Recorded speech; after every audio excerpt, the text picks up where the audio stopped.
Oh, I'm sure you too. It takes so long to get there. This way you'll be able to start. Oh, we finally got it locked. Good. Yeah, but it's not working as like it was. Well, I was at the Rockport when I was up there with the Rockport line, setting up a bunch of these.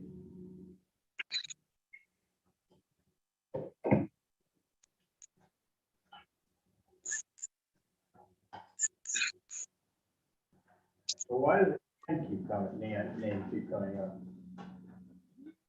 No, that's the speaker view, and this is the gallery view. What's that? This is the gallery view, like this.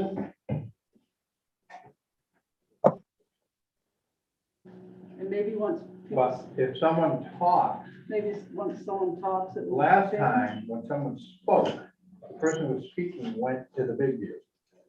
And that's not happening this time. It appears. We just get Ann's name. I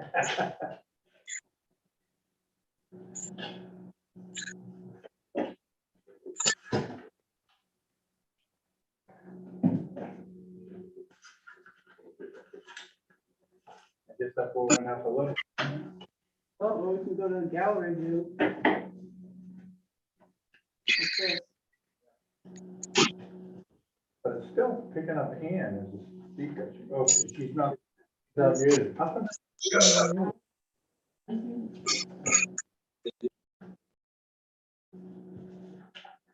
Maybe that will make a difference. Okay.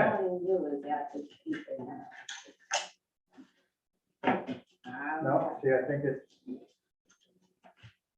something funny. Did she unmute to come in? No, she can be. What if you double click on the owl? Guys, I'm going to exit and come back in. It might fix your problem. Okay. All of a sudden, I think we got it. Oh, you did? Okay. Well, I think so, but it's But we not, don't know why. yeah, but it's not moving over here now. So maybe I should just do that. Yeah, we got it. We got it. It's just, we're on a delay. Okay. I call this meeting of the South Thompson Select Board to order at 6 o'clock, right on time, 6 p.m. Adjustments to the agenda. Terry, I understand you have. I do. I have 2 donations to the ambulance, one for $100. Tickets from the Syndicates $. And I have correspondence from the Knox Clinic. Okay. Any adjustments from? I have 2. Okay. Like to have us consider Betty's mail this afternoon on all Zoom all the time, and to also ask Amy if she concurs. Okay, I actually had that on my list, so I can. The other, that off. The other thing is I have a handout, and then we'll spend 2 minutes on the change to assessment, transfer station assessment percentage, because we're now more populous than Owl's Head. Okay, so let's take that up under new business. So that's transfer station assessment. Okay, I have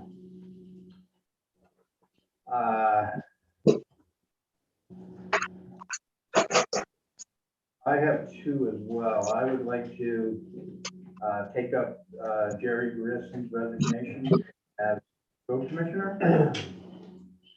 And I would like to have an executive session at the end of the meeting to discuss a personnel matter. So, any further adjustments to the agenda? Can, hang on one second. Can you tell me what that noise is? Someone's scraping there. Or is that you? I don't see anyone Okay. unmuted. Okay. So you're. Henry Smith. Yes. I was wondering whether I could I was told that you wanted to speak to me concerning the fact that I joined the municipal association, and I was wondering if that could be taken up early. Yeah, I'm gonna jump around, take a lot of things out of order. These are just at this point additions, so. Okay. Yeah. Okay, so, public comment for items not on the agenda? Public comment for items not on the agenda? There it is again. I don't know what that is. Well, Ann keeps unmuting. So what is now? Really unusual. Okay. No public comment? Okay. Review and approval of prior meeting minutes?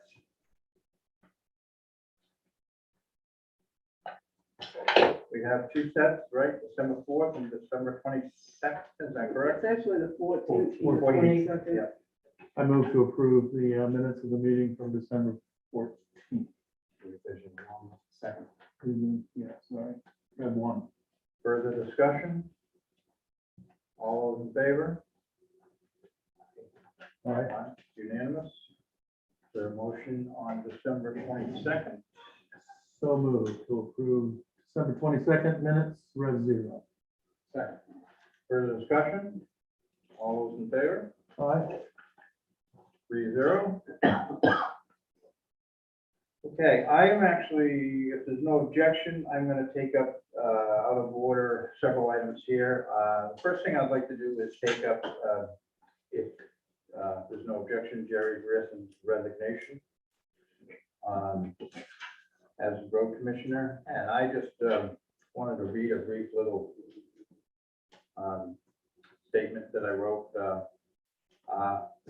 I went to visit longtime road commissioner and demo debris facility operator Jerry Grissom at his home this past weekend. He informed me that he had decided that the time had come for him to resign those two positions effective January 1st, 2022. And he asked me to inform the board at this meeting tonight. He apologized with short notice, but at the time he had come to the conclusion he had no alternative, as much as he hated to give it up.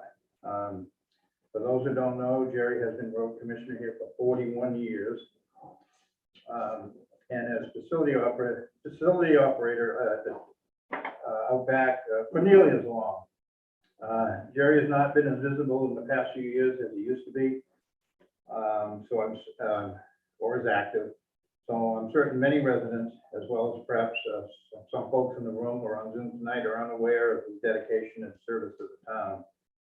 But in the past, he has volunteered many hours of his time and his equipment at no cost at all, or way below market rates.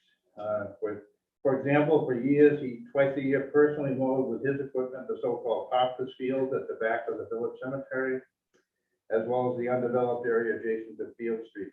Never once charging the town, not even for fuel. He has posted our town meeting warrants for as long as I can remember. And again, no charge, not even mileage reimbursement request. Jerry held the town's snowplow contract for many years and always treated our roads like they were his own driveway.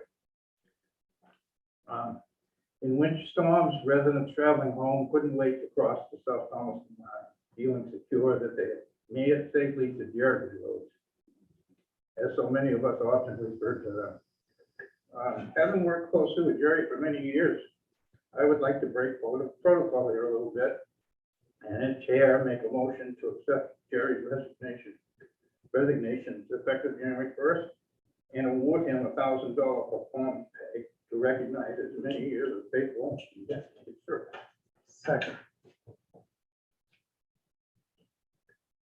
Further discussion?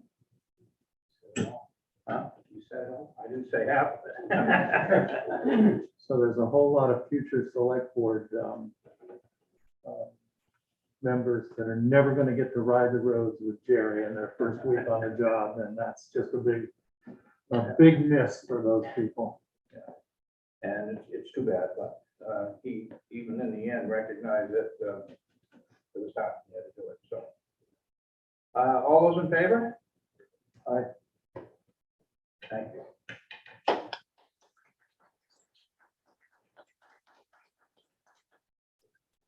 Okay, is Amy with us? Yes. Okay, so before Amy gets called out on a call, I am gonna take her in order as well as pop up her, items on the new business. So Amy. Hi. How you doing? Good, how are you? Good. So we've discussed this a couple of times. We got your letter dated 12/26.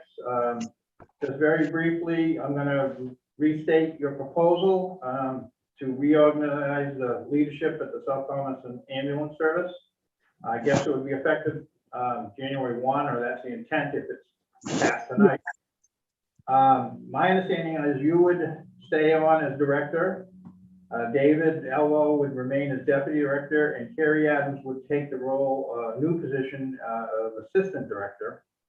And also you would add a captain of someone to be chosen. You've given us a list of how those duties would be divided, which I won't bother to review here. And from a budget perspective, it's budget neutral. You would reduce your pay to $9,500.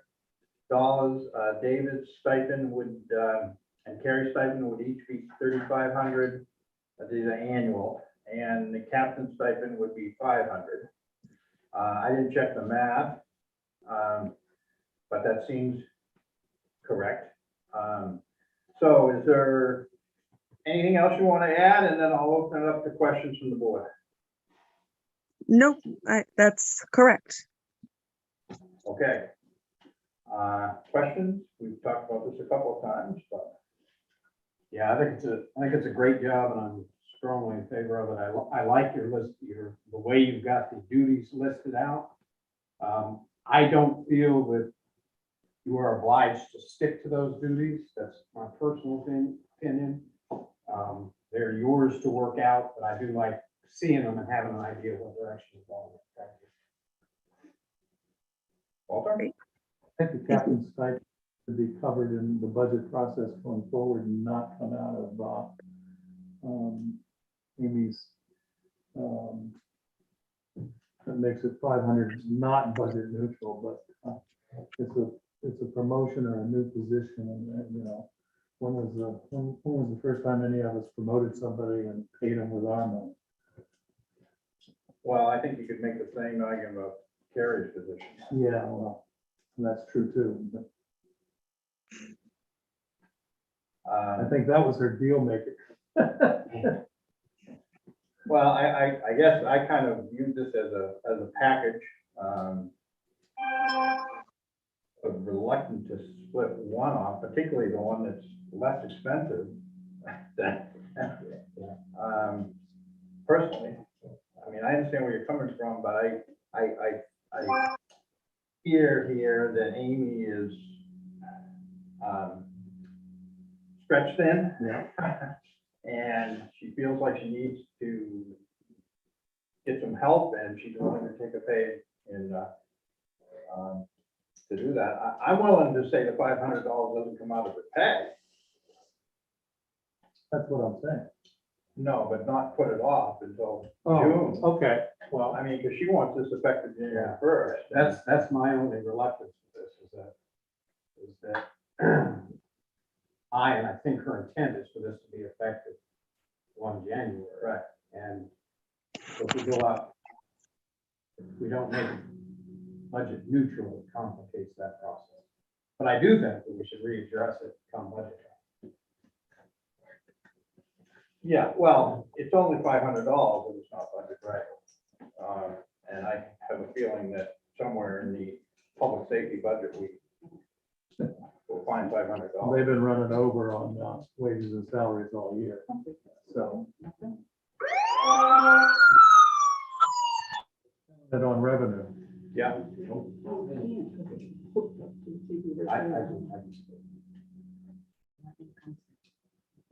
Okay, is there a motion to, are we having technical problems again? Well, Amy's not showing up. Nope. I'm right here. Corner. Can you hear There me? you go. You weren't showing up on our screen. Sorry, I muted because an ambulance call was going out, so it's fine. I'm back. Oh, okay.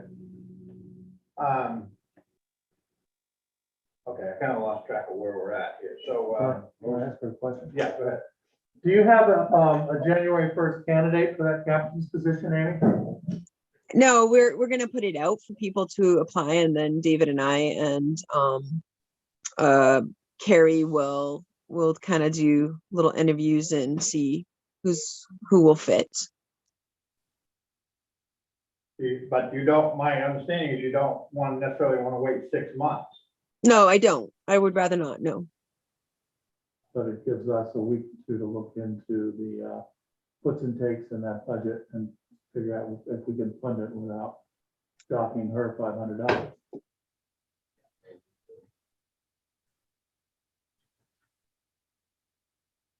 Well, is there a motion? I'll make a motion to accept Amy's reorganization proposal that makes David a deputy director, Carrie Adams an assistant director, and names a captain to be determined. And with the exception of the captain's pay, it's revenue neutral, and that the select board will find the $500 in the budget to pay for that position. Second. Okay. Further discussion? All those in favor? Aye. Okay, Amy, you're set to go, but Amy, stay with us. I'm gonna, before you get called out, I'm gonna quickly, hopefully deal with your other items if you're ready. Yep, I'm ready. Your new hire is available or Yep, here? Or? he should be right on with us, Ed. Okay, I don't know. Ed Boylan. Okay, Ed Boylan, okay. Ed, John Spear, the chair of the Board of Selectmen, why don't you give us just a little, Amy, do you want to introduce him first, and then Ed can speak to us briefly? Sure. This is Ed. He is recently new EMT from a class I just taught. He was an EMT further back, which he can tell you about, and he would like to join our service. Ed? Thanks, Amy. Yes. Good evening, everybody. My name is Ed Boylan, and Amy's right. I just recently left her class, but prior to that, I had been an EMT for about 5 to 7 years. I can't remember, so long ago. And I ran with Camden First Aid when they were still in operation, and pretty much did that full time while I owned an Allstate agency in Rockport, and had close to 1,100 or 1,200 calls. Excuse me, that's my dog. Can't go downstairs. And then I left EMT when I became a police officer, and the chief didn't want me to be getting called out on EMT calls. And so now that I've retired, I've always been interested in service, and I'm a member of the local volunteer fire company in Camden. I'm their safety officer, and I wanted to get back into it, and I took an opportunity to learn with Amy, and I will tell you that studying for an EMT when you're 60 as opposed to when you're 30 is a big difference. But it worked out well, and luckily I was able to do well, and I did well in a class, passed the National Registry, and I respect Amy so much that when she mentioned she had some openings in her service, I thought it would be a great place for me to get back in and offer some help. And so that's why I'm hoping, if things work out tonight and you guys are okay with it and Amy's still all right with it, it'd be my pleasure to come out and help as often as I can. Thank you. Questions? None, welcome aboard. I have 2 questions. Walter? Ed, how much time do you think you're going to spend here? Great And, question. I don't know. I'm retired, right? So the beautiful thing about being retired is the only thing I have to do is take care of my 12-year-old chocolate lab who has a laryngeal paralysis. So I need to be around for her when my wife's working. But the beautiful thing is I worked the overnight shift at Camden PD for so many years that I'm used to working late at night. I don't sleep very much during the night, and I don't even sleep much during the day now that I'm older. I only seem to only need about 3 or 4 hours sleep. So that's something I'm going to work out with Amy. I have no preconditions. I don't come in saying I want to do 40 hours a week, 100 hours a week, or 10 hours a week. I'm really going to base it upon what Amy needs and truthfully, what works with me taking care of Kara. So as often as I can, I will be there. The point of getting this again, my EMT license again, and taking Amy's advanced EMT class when that's available next, is not to practice. It's to practice. And I'm going to practice with Amy and South Thompson, and I'll need to do that as frequently as I can in order to be proficient. I have a question for Amy. So Amy, with the current staffing level, which is a record setter certainly for South Thomaston, are your folks getting enough skills reinforcement that given that most of them are working in all three services and probably other places? So I think I'm answering the question myself, but I'd like to hear it from you. Yeah, they are, which we try to rotate them to busier services, but we're actually over calls, with helping with the islands and mutual aid with St. George. So, and doing a lot of training, hopefully more in-house this year now that COVID, depending on COVID, but we do a lot online with Benji, our medical director. So I think we are getting hands-on that we need, and at least rotating people when they need more calls. All right, so 241 calls year to date as opposed to 202 this time last year. So we're below our record 283 from 2 years ago, but over last year, and now we have Omicron. So, okay. Okay, so Amy, remind me again, which position are we? He'll be EMT. EMT? Yep. Okay. Is there a motion? I move that we authorize Amy to approve we approve Amy's recommendation to hire Ed Boylan. Second. Further discussion? All those in favor? Aye. Aye. Welcome aboard, Ed. Thank you, gentlemen. Appreciate it. Thanks, Amy. Thanks, Ed. Happy New Year. See you, Same Ed. to you, sir.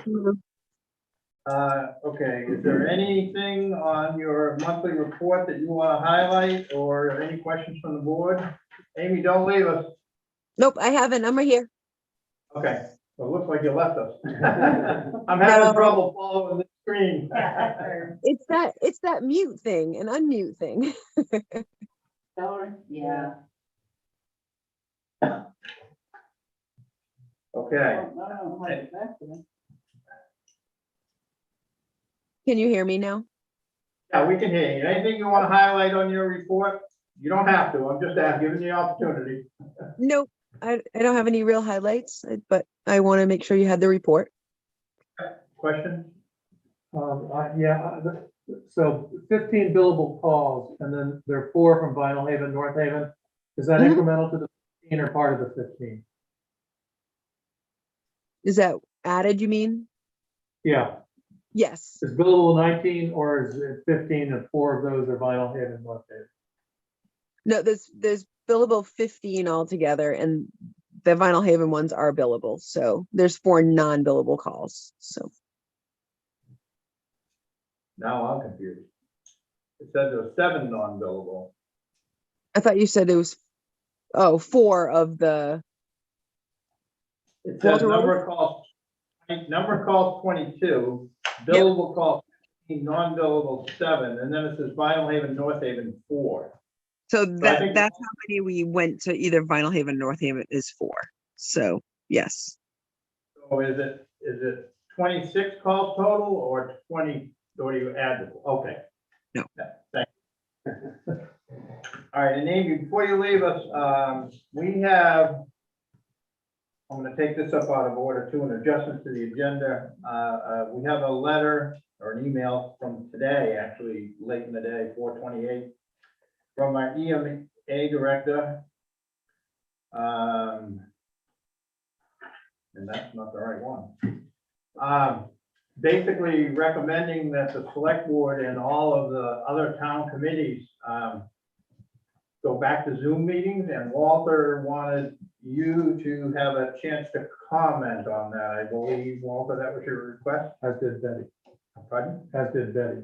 Well, I know, I thought you were talking about you wanted her to comment on Betty's email. Well, okay, so in Betty's email, she says we should cross-check with Amy. on Oh, that. okay, I didn't recall that.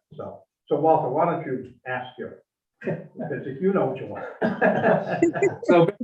So Betty is suggesting that in light of the current circumstances of increased cases, that we go back to all Zoom. And in her letter to us, she said to ask you for your opinion on the subject.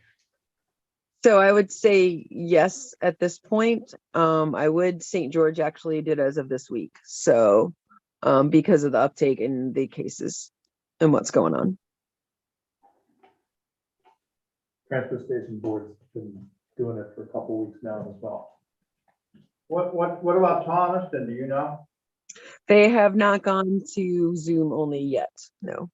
But their town manager is on vacation until the first of the year. So they're not having any meetings for the next week. So, no, actually, you can't answer this question, so, but, so the agenda item is Betty's request or recommendation, and she's recommending that we adopt it as a select board, but we also, if I'm reading it correctly, and I can't find it because I have another letter from her, but my recollection was quickly reading it, because it came in late this afternoon, she's suggesting that we require that all our boards and committees do it. Is that how you folks read it? Yep.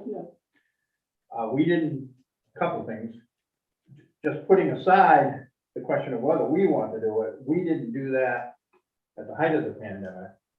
Or what we thought was the height of the pandemic, maybe. So that's a question for me, just whether that's something we should be mandating or whether we should let each board decide.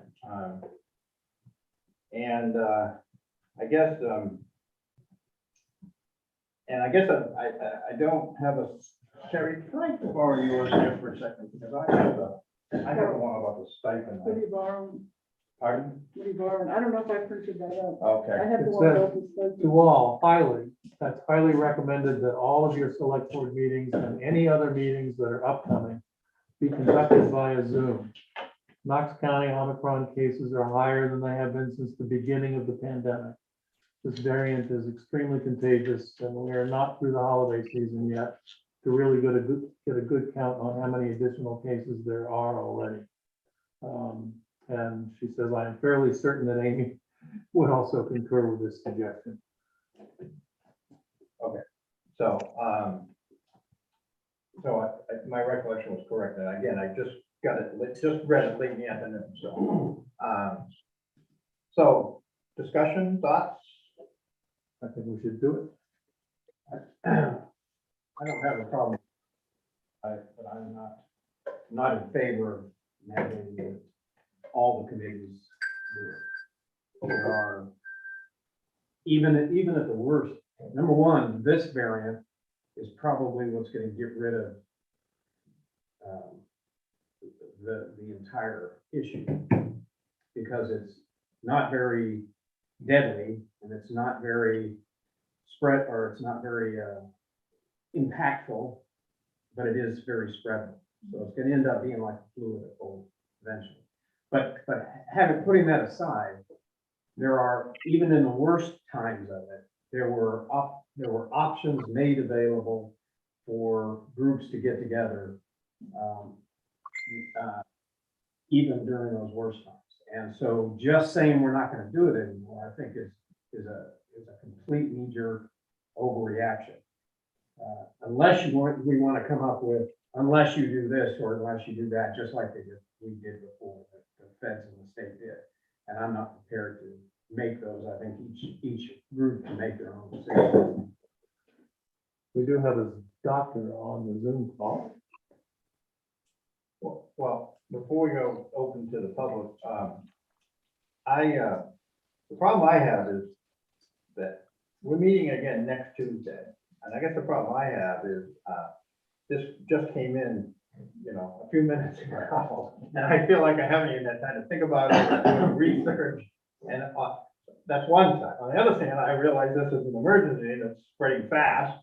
But I don't have any data at all, and I don't know if any state has issued any guidance at all. So I guess my inclination is to put this off to next Tuesday, and we can meet by Zoom if we want next Tuesday and discuss it.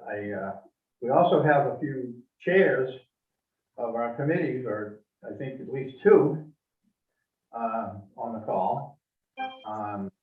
As well, but so Walter, did you want to ask a question of, I assume you're referring to Cliff? Yep. Did you want to ask a question of Cliff? Cliff, do you have an opinion on the subject? Yeah, yes, I do. I was halfway out the door to go to the meeting this evening, and then I said, why would I do that? Why would I sit in a room while coronavirus is raging? Why would I sit in a room with other people? And so I decided Zoom works real well. Yeah, I mean, we don't, I think you're accurate. We don't have good numbers now because the holidays skew the numbers, but there's nothing, at least on hospital occupancy, which I know something about, there's nothing to suggest that, that we're not having anything other than a really severe problem. And although people who are vaccinated will typically are having milder disease, people who are not vaccinated are having very, very severe disease. And I think that there are, there's a wide range of response to the Omicron variant, but it is one thing we know for a fact, it is very highly transmissible. And people are getting quite sick from it, particularly older people. But it's very transmissible. Some people have suggested that it has the same transmissibility as measles. It's probably not that bad, but it's certainly higher than the Delta, which was pretty bad. So anyway, I was halfway out the door and I said, no, I think I'll just stay in my kitchen. Thank you. I have a question. Does David have his hand up, or is that? No, That's his, But John, that's his Zoom picture. John, while we have Cliff, could we pick his brain about town office and the library and the exercise class? And what his recommendations might be in those instances? It really depends on the volume. Hang on, Cliff. Do we want to move into a broader discussion at this point, or?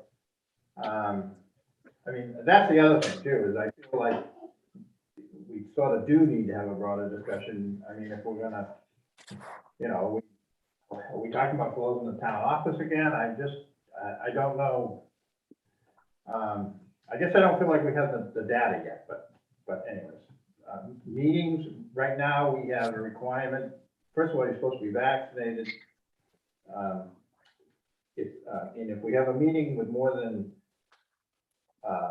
6 people, you're supposed to wear a mask. That's our current policy. We have a limit on the number of people who can attend the meeting, and we're supposed to break it down. And the staff is supposed to be wearing masks. So we already got policies in place, some. I don't know if they're adequate or not, but I guess my question is, do we want to broaden this discussion beyond meetings at this point? Which is what Penny's, I think, requesting. Yeah, I'm not ready. Walter? Nor am I. John, can I ask, put it on the agenda for the 4th, What? Tuesday? That's Tuesday. Sure, yeah. I And think, ask if Cliff would be able to. yeah. Cliff, would you be available on the 4th to have a broader discussion about this? Sure. In fact, I'll be prepared to to have at least a little bit more understanding of what the local recommendations are. So congratulations on being appointed South Thomaston Surgeon General, Cliff. Yeah. Right, and I assume it comes with the great salary that one would normally expect in such a position. Okay, exactly. So I have a question for Terry. Are there any town meetings scheduled that you're aware of between now and the 4th? No. No, Not the the- library meets the Not the 5th. library committee? They meet- Library meets the 5th and the conservation commission is the next week. Okay. And no planning board meeting, no appeals board meeting, no budget committee meeting? No, just our meeting Thursday. Okay. And then, of course, we get into questions about non-public meetings like the fire department meetings. I mean, does Betty's email bring that in? Or, I don't know. This is Amy. EMS will be going on Zoom for our meeting, just so you know. I don't want all of our people in the same room. If one person's positive, it just puts everybody else at risk. So we'll do our meeting on Zoom. Hey, but, okay, so why don't we, if it's agreeable to folks, do we want to meet by Zoom next on the 4th and put this on the agenda and have a more thorough discussion? Sounds reasonable. That work for you? We'll broaden the discussion, and try to read up as much as we can, and we'll also have another week of data. Okay. So, and is anybody interested in imposing changes in the town office at this point? We're requiring masks. Okay, so why don't we do that? So we'll put this on the agenda for the 4th. Okay. So, yeah, when we do that, we should make sure to revisit the town office one person at a time and Yeah, that's what I'm saying. We can have a much broader discussion. Because I just feel like I wasn't even thinking about this until a half an hour before this meeting, when I got this email from Betty. So I have one other question. We have an executive session scheduled for Thursday. Are we still prepared to do that in person? I am. Okay, I am too. So the whole hope, well, not hopefully, there should only be 5 of us. I mean, anybody can come into the beginning of the meeting, but then they're gonna have to leave, so. Okay, good. Thank you, Amy. Yes, Jill Nagel. Oh, I'm sorry. I You're missed welcome. Jill Nagel. Cleveland. Go ahead, on Jill Nagel's, I'm sorry, I missed that completely. The letter for recommendation of a bonus for her, you mean? You submitted a request to provide her with a performance stipend of $500. You wanna Yes. discuss that? Sure. Go ahead. So I requested it. I sent the letter. She works very hard for us. She does supplies. She does above and beyond when she's on call. So I would like to, if we could, give her a performance bonus for this year.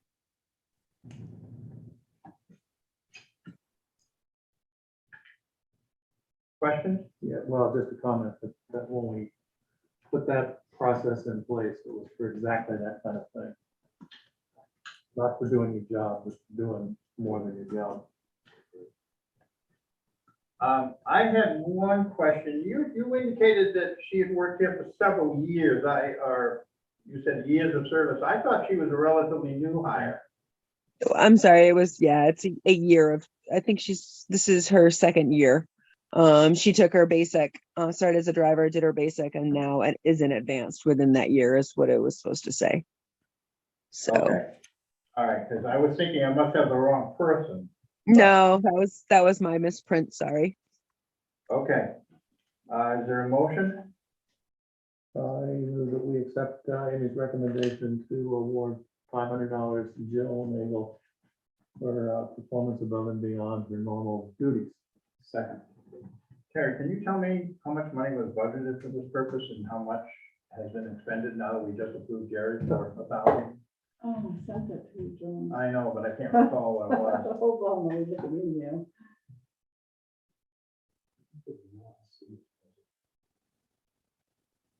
You didn't see what? I didn't see bonuses. It was. Yeah, they were. It's called performance award. I think we budgeted 3750 for the 18 months. That sounds right. And so it would be 1,000 to Jerry and then 500 went to Terry and 500 to Joe. So that So was, that's 2,000, so that leaves 1,750 for the remainder of the year? Yep. Okay. Further discussion? All those in favor? Aye. Aye. Okay, are we done with you, Amy? I don't know, are you? Thank you. I don't know, Thank you. I'm having a little trouble here tonight.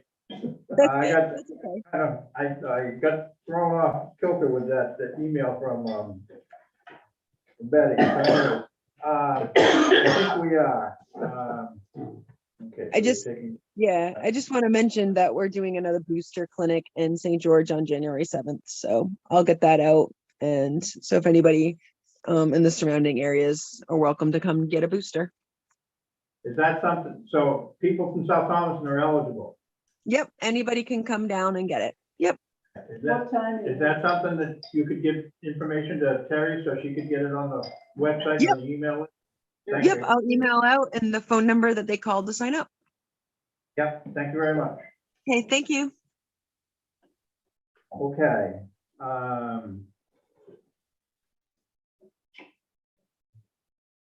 Don't forget Henry. I'm not. I'm actually gonna take that next, if there's no objection. So, okay, this is on the agenda. Terry got a call or an email from, the lady at MMA, can't recall her name. Carol, Indicating that, basically, I guess you had requested to have access to their member services Right. level. Correct. And so Terry emailed us, I responded, which I think you saw a copy of. And the way MMA does it, as I understand, they have two levels. One is open to the public, anybody can access it anywhere, and then they have the member level. And the member level includes the ability to access legal services and get opinions from legal services. So I guess before I felt the board needed to discuss this because I have absolutely no concerns personally at all about accessing training manuals and things of that. I don't even understand why they're not on the public side, but that's another issue. But I do have concerns about how we access as a town legal services. And right now, the select board accesses legal services, but we typically only do it if we have authorization as a board for one of us to do them, or at least we've informed. We'll be at a meeting and I'll say, well, I'll contact MMA about this. And we granted the planning board the same authority. The vice chair and the chair can access it again, as provided that they, they don't have multiple members asking. It's discussed at a meeting and. Right, yeah. I mean, quite frankly, the fear I have is that I don't want 5 different people from a committee asking for an legal opinion with a slightly different set of facts, and then we have chaos. So I just wanted to make sure that you're the vice chair, and Theo have discussed this, and I guess the first question is, are you interested in accessing legal services, or is that the purpose? There was nothing that the board's discussed that we were looking for a legal opinion on anything. I'm, because it's a new commission, I'm basically looking for any guidelines the state may have about proper ways of setting things up and stuff like that. And so when I ran into the block, on the public access of it. Yeah. Is to submit a request, and I figured what was going to happen is they were going to ensure that I actually was either an elected or an appointed municipal official. And then at that point, because I am an elected or appointed municipal official, I am allowed to get in there. I will say this about myself, there is no way that I would ever go to a lawyer without first running it through the board, and the Conservation Commission committee. And I feel positive the committee would never get into a legal dispute that the selectmen weren't informed about or previously aware of.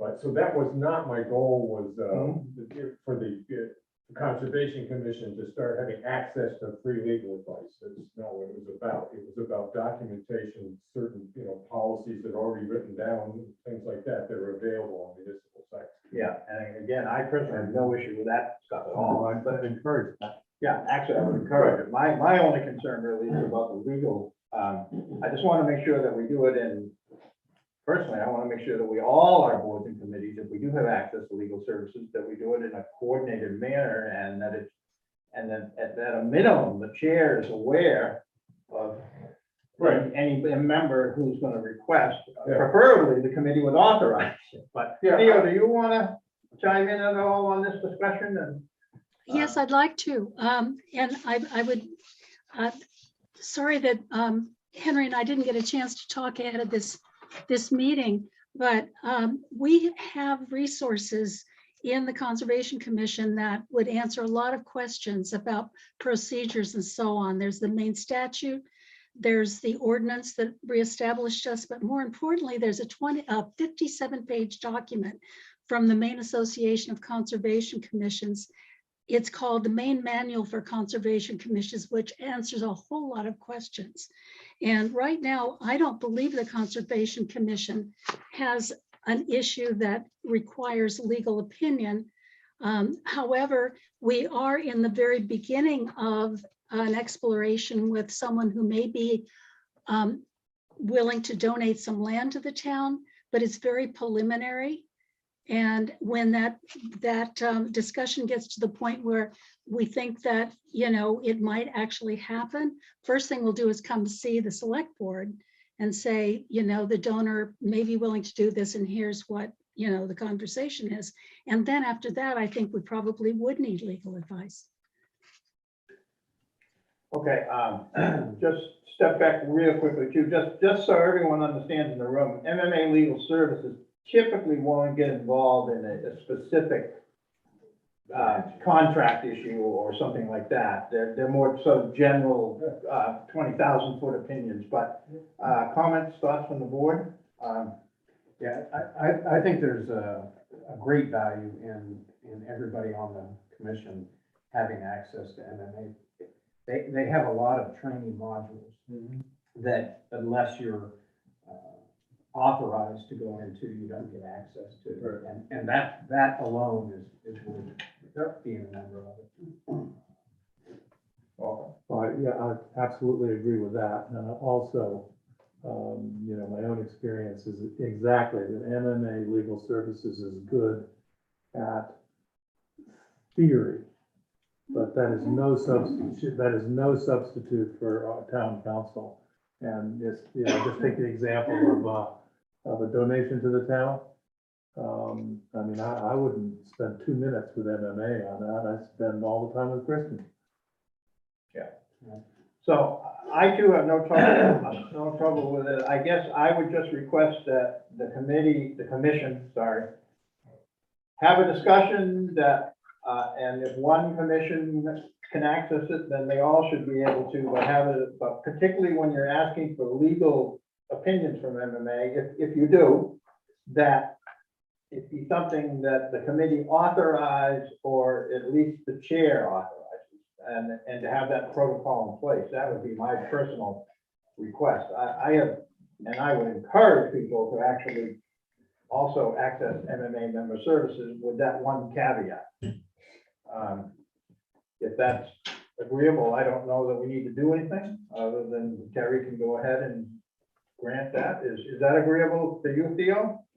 What I'd like to do is say that from now on, the Conservation Commission will have a formal vote saying that we are requesting that a member go and contact the select board for permission to contact MMA.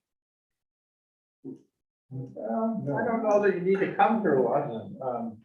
Okay, But that's a conversation you can have in that commission. But I think we were saying that as long as you as a group, the bottom line is, I don't think we want two different members who disagree on an issue, both contacting and getting a different lawyer. Interesting work. And two different opinions. I should know to happen. And believe me, it's happened. So as Okay. long as go ahead, Jeff. Yeah, and specifically, I think that everybody on the commission should have membership in MMA, so that they can go in and access the modules that are non-legal. And there's even, that also gives them access to general legal documents with opinions from MMA. And there's no problem with that, as long as you're not looking for something more than an opinion. Yeah. So So can- are we all clear as mud here, or? Can Go I, ahead, Thea. can I say back to you what I heard? Is that you're saying that any member of the commission can, if we set this policy in place, can contact MMA directly? Right. Okay, thank you. And just so you're aware, MMA has online access to a lot of information that you cannot get unless you are a member. And the town just basically has to say, yes, you are a member of our committee or our commission, and therefore you have the right to access that. Okay, I think what will happen is if any commission member tries to access, they're gonna run into a roadblock like Henry did. And then they're gonna ask Terry if this person has permission. And Terry, if we adopt, for lack of a better word, or agree to this policy for what, with a small p, can say yes. I guess, but our only caveat is that we would like the commission to sort of police itself, that if anyone's gonna access legal services, which is a part of that inner working, that you do that with some orderly fashion and not have multiple people doing it on the same issue. Is that clear? That agreeable? yes, Okay. absolutely. All right, good enough. Thank you very much. And again, they're a great resource, so. Okay. I don't think we need to do anything. Terry, you got, because really the question was posed to you. I just would say is that when I went on, ran into roadblock, you fill out an application, put what your board position is and stuff like that, and then they obviously, before they accept you, they get in touch with the town to make sure you're telling the truth, so that's. Yeah. Thank you, which is understandable. Yeah. Thank you very much. Okay, great. Thank you. Happy New Year. Thank you, Theo. You're welcome to stay on. I'm good, Phil. I shut the chicken. He's- Oh, you mean he's not gonna go cook dinner? He ate before we came. I know, Phil. I hate that Okay. Airbnb. I'm gonna jump back to B. I think we can deal with this quickly. Update regarding the temporary relocation of library to go to Butler. I don't believe we've heard anything from the fire marshal's office. Do we need to do something? Well, I suspect that John is probably not available right now, and that might have something to do with it. John Hanson. He's around. I was in his office just a couple days ago. I didn't talk to him about this because I know you're dealing with this, but About 2 weeks, I just assumed Yeah. that he was having a holiday. you know, he was around 4 or 5 days ago. But I feel like I feel like we need to nudge him again somehow without kicking anyone off. Right. Well, after the new year, I'll nudge you. Okay, you haven't heard anything? No, and at the last meeting, Dave said they were even more behind now than they were before, and Okay, yes. yes, and I think asking John to check in is one thing, but as far as priorities go, you know, if they're opening up new facilities for COVID patients, we're gonna get, you know, we're not high Yeah. priority. Yeah. Okay. All right, update regarding the Midcoast Internet Development Corporation. Walter, do you have any news or anything? I've been invited to no meetings. since Okay. The last one. All right. Cliff or Ann, do you have any news or updates for us at all? I don't, and I like Walter have been invited to no meetings recently. I did this morning reach out to another member of that to see if I could prepare something for the meeting, but I haven't received a response yet. It's it's holiday times, and I think people are traveling and not checking email. And I have nothing either. Okay, well, I would like to propose, I sent around a draft letter, and I would like to propose that we as a select board, send a letter, similar to what's drafted, what I drafted, asking them for their, basically, if they're gonna ever respond to our, comments that we sent in. Yeah, I like the letter, but, other than a few typos in it. Quite a few. So you did two, right? I did too, but I now have a third Do you version. want this, I printed out the second one. Well, I now have a Or third one revision because one. I Lynn, was just gonna ask Lynn. Lynn found several, and I now have a third version that I didn't bother to email you guys with again, but I certainly can do that tomorrow, and if it's just typos, we can get it cleaned up and get it out. If it's more than that, then I'd like, if it's substance, let's talk about No, I think it's. No, I- substance there. So that's almost like classic passive aggressive behavior at the top of that organization on this issue. And I'm just wondering if there's any bad history between our two towns or our personalities and their personalities that is at play here. I don't follow, to be honest with you. Yeah. Which two towns? I mean, Rockport and South and Thomas? South Thomaston. Well, I mean, we've really not had much. I don't know, Without getting into some of the personalities, within the last year, there might have been some. Okay, so it's not, I mean, it's not a Democrat-Republican dispute or enmity that's going on here. I don't think so. Because you got one strong of one and another strong of the other, so Yeah. I'm just asking. No, I hear you, and I hear that, as I told you, Matt Siegel I resigned. know. Cliff, Ann, were you aware of that? What? Matt Yes, Siegel yes, resigned? yes, I was. No, I didn't know. Yeah, that's, so Camden is looking for a replacement. And they have two new members now from Thomaston, Craig Hamlin, who I know quite well, and Benjamin Dorr from is the new representative from Rockland. I mean, where I'm coming from here is, part of me says I'd like to apply and join and have a seat at the table. But I would, at a minimum, like to get a response to our concerns. And probably I'd like to see the axiom study before we did that. I will Right. say, when Rockland, when I did go to that meeting just as an observer, their first meeting, and when Rockland, which I reported back to you folks, when Rockland's and Thomason's application was accepted, there were no conditions on it. But then as soon as they voted to accept it, they immediately asked Rockland and Thomaston for a $20,000 donation from each of them. It wasn't a condition. So I'm also curious if they'd be looking for something similar from us. But I guess I'd just like to move this along a little bit. It just feels like we're in limbo here. And I will also prod Mark Roulette tomorrow. Yeah. Where's Ben's study? So I guess other comments or thoughts or? John, I think they owe us the courtesy of a reply, whether there's old bad blood or not. I mean, business is business.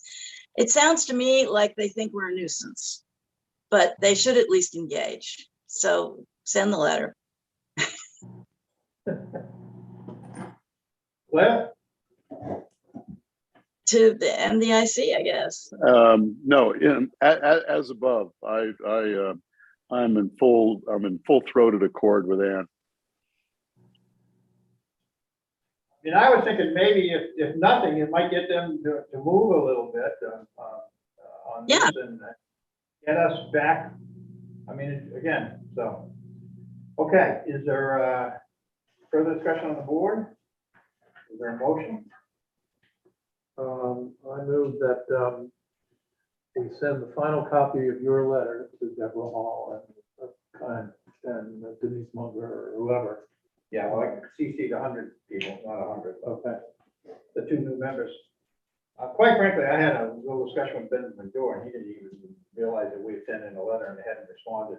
He was seemed a little distressed by that. That's interesting, because before he became Thomaston's rep, No, he's wrong. Rockland's rep, Yeah. he was part of the coalition Yeah. meetings from day one. Yeah. So, okay, and I assume that's with the typos corrected. And Lynn's input incorporated. So, And authorize the chair to sign. okay, is that agreeable to you, Walter? It is. Authorize the chair. Okay, further discussion? All those in favor? Aye, okay. Anything else on Midcoast Internet Development Corporation? Okay. Let's move on to the Library Community Center Facilities Committee. Okay, discuss town role in establishing a non-profit corporation, or 50, that could apply for 501c tax status. So the way we left this is at the last meeting, we had a discussion, and then we talked briefly with Kristen after an executive session. And she proposed that if the town, what I heard is if the town wanted to be involved in this, and there was concern about if a corporation was incorporated, that it could basically go anywhere, that we could create the bylaws by a town ordinance, and then in order to amend those bylaws, it would require an enactment of a town ordinance. Is that what you folks heard? Yeah, so the town would be the organizing entity. But it would still be a non-town entity. Correct. Although From a tax purpose. Right. So what she proposed was that we get together in person with the two committees, the select board and the facilities committee, and discuss, what role and how we want it to look like between the two committees. And so we wanted to present to Sandy and I don't know if Gabe's on the call, but I keep thinking Dave Elwell wants to comment. Is Gabe here? No. Okay. I guess we wanted to find out if that was an agreeable path forward for you folks. To get together and have a meeting with Kristen present probably, or not probably, for sure, and kind of brainstorm what we want this to look like, and hopefully come out of that meeting with a path forward.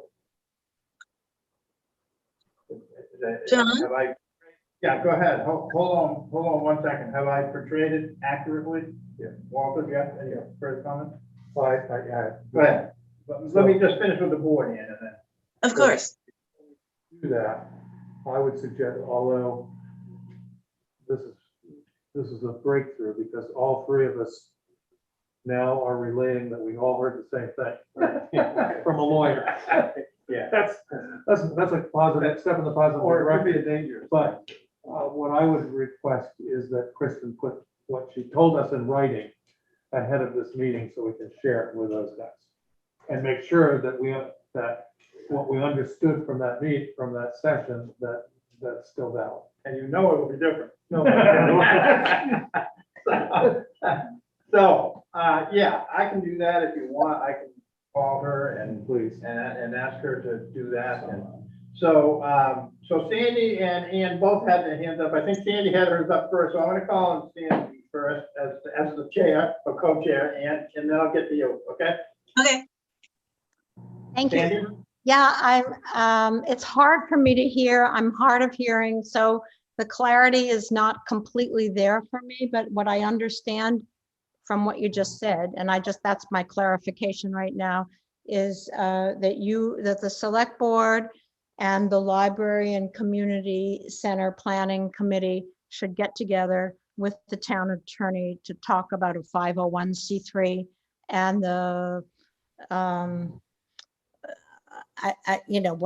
to go forward, to find a path forward to forming a 501c3. Do I have that correct? That's my question. Correct, correct. And not so much the mechanics of forming a 501c3. No, I know. but What do we collectively want it to look like, and how it, and the governance structure, I guess, is the best way to. Okay, well, I mean, 501c3s are fairly, from my experience and my involvement with 501c3s, they're fairly predetermined. You have to have incorporators, and then you develop a board, and then you develop bylaws, and so all those things are prescribed. So I would really love to talk with the attorney. So what is the, I guess I'm trying to understand, and I want to do this. I'm just trying to hear it, and I'm trying to understand what you hope will be the outcome of that meeting. Well, I think, in a word, it's how the bylaws would be structured and how they would be, the process would be to amend them in years going forward. I think, that's what I heard. Yeah, so. The nugget that I got from our meeting with her that I did not realize was possible is that the incorporator could be the town.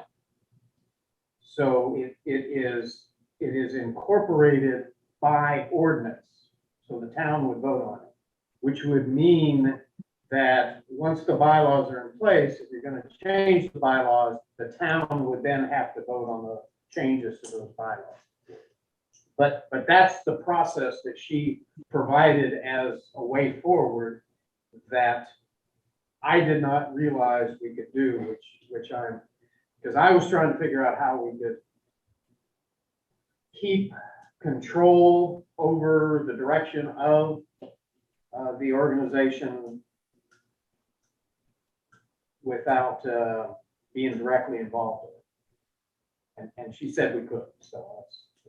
The town would keep, okay, let me just understand, Jeff. The town would keep control over any changes in the bylaws or the development of the bylaws, but not be involved in establishing. I'm just saying, I'm just trying to repeat. I'm not trying to interpret so much as just trying to repeat. But the town would not be involved in establishing. I mean, a 501c3 has an executive director, which is usually the head of any organization, in this case, the library. And then you have a chairperson, and you have a vice chair, and then a secretary and a treasurer. I mean, those are all important positions that may or may not be on our committee right now, because they have to do important things, for the committee, for the organization. So like, is the town, what is the town role in establishing? These are questions maybe for Kristen, but what is the town role in establishing? I think we're getting into what would be the gist of this meeting. Okay, that's what I'm trying to understand. Okay. Those are the things that would need to be discussed, and of course, what not only, and what do we want collectively is something that would need to be defined. Right. So. Okay. I think it's a great idea. Ann? I think it's a good idea too. And I'm hoping out of it comes more clarity about what we are actually trying to build, because I think hearing the library and community center committee discussions, I think there's not the clear focus I think you would need, a clear definition I think you would need before you do the 501c3. So there are some people who think the community center is excess and others who think the library is, what is it doing in a community center? So I think a clear mission has to be established and told to all, or convincing all members of that committee that that's what's going on before this could be a useful discussion with you guys. Or maybe that could just come out of the joint meeting. I don't know. Jeff? Well, I'll say that I'm a little disappointed by that comment. Okay, me I too. think that if you read what the town voted on, and you read the mission that the select board gave to the committee, there should not be any question in what your mission is. I And if agree. you have a question about it, then you need to discuss that and bring it back to us. Because it's very clear, what we have given you in writing is very clear on what your mission is. Right, right. Thank You're- I don't know, I could be wrong, but. Can I just add to your comment? Sure, go ahead. More importantly, if you have, I'm surprised at that comment too, given the 2 years worth of work that that committee put in to produce its final report, which the warrant article and the charter from the select board just synthesized and crystallized that. But the fact of the matter is, there should be no question in anybody's mind about what you guys are trying to accomplish. And I'm disappointed to hear that there's so many people that either can't read or don't read. Right. Yeah, I think we're delving back to the other argument again. We're relitigating what's already been litigated. I And if couldn't there agree is, more, but you know, there is dissent, for lack of a better word, amongst the committee or misinformation, then I guess we need to hear that from the chairs and deal with that. But that's not the purpose of this discussion that we're proposing with Chris. But anyways, any other comments? Go ahead. Yes. First of all, I'd like to say the mission is very clear. I'm the person that didn't know the mission statement first, and asked you to state it to me clearly because I was new and I wanted to make sure I had it in my name correctly. And secondly, the other thing is in the meetings, and we are doing this struggle thing because we are a newly formed committee, and that's the way it goes for a while, just for a short while. But there's a lot of work that people are trying to do to help get this organized so that we can not even address that particular statement. Are we doing this with this, or are we doing that with that? So the bottom line is we have a job to do and we need to know how to do it. And that's what we need to be doing, right? None of this other stuff. And people want to get going. Okay. Anything else, Penny? Anything you want to add? Okay, so we'll try to set up a meeting. It may have to be a Zoom meeting, unfortunately, which I don't think is going to be as productive at all.